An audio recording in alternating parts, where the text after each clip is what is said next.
آپ صلی اللہ علیہ وسلم نے یہ بھی فرمایا کہ ایک شخص نیک اعمال کر کر کے جنت سے ایک بالشت پیچھے رہ جاتا ہے، ایک بالشت، صرف اتنا فاصلہ۔ کوئی ایسی بات، کوئی ایسا عقیدہ بنا لیتا ہے، کوئی ایسا عمل کر لیتا ہے، اس کی ساری برائیوں کو ساری نیکیوں کو برائیوں میں ختم کر دیتا ہے، بھسم کر دیتا ہے، جلا دیتا ہے، جہنم اس کا مقدر بن جاتی ہے۔ ساری زندگی برائیاں کرتا رہا، لیکن آخر میں اللہ رب العزت نے توفیق دے دی، اس کے حسن نیت کی وجہ سے ڈر گیا اللہ رب العزت سے، مرنے سے پہلے پہلے توبہ کی توفیق ہو گئی، اللہ رب العزت ساری برائیوں کو معاف کر کے جنت میں بھیج دیں گے۔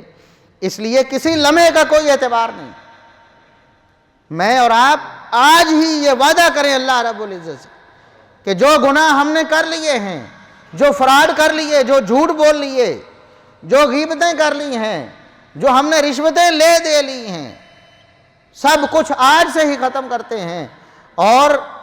اللہ رب العزت کی ہمیشہ مطیع و فرما بردار بن کے رہیں گے تاکہ ہمارا خاتمہ اچھا ہو۔ پھر جن کا خاتمہ اچھا ہو جاتا ہے، ان الذین قالوا ربنا اللہ ثم استقاموا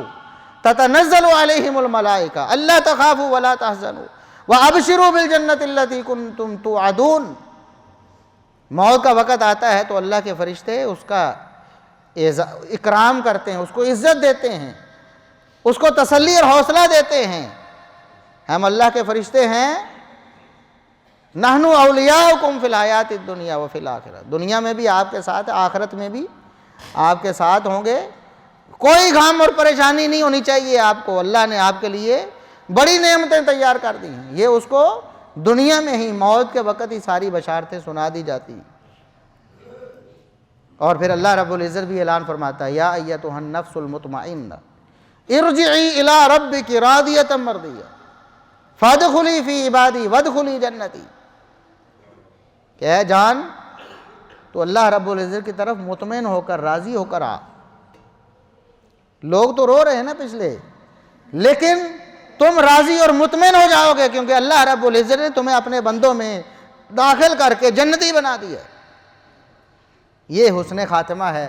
اور اس کے لیے ضروری ہے کہ اللہ رب العزت ہمیں ہر وقت اپنے سے ڈرنے کی توفیق عطا فرمائے۔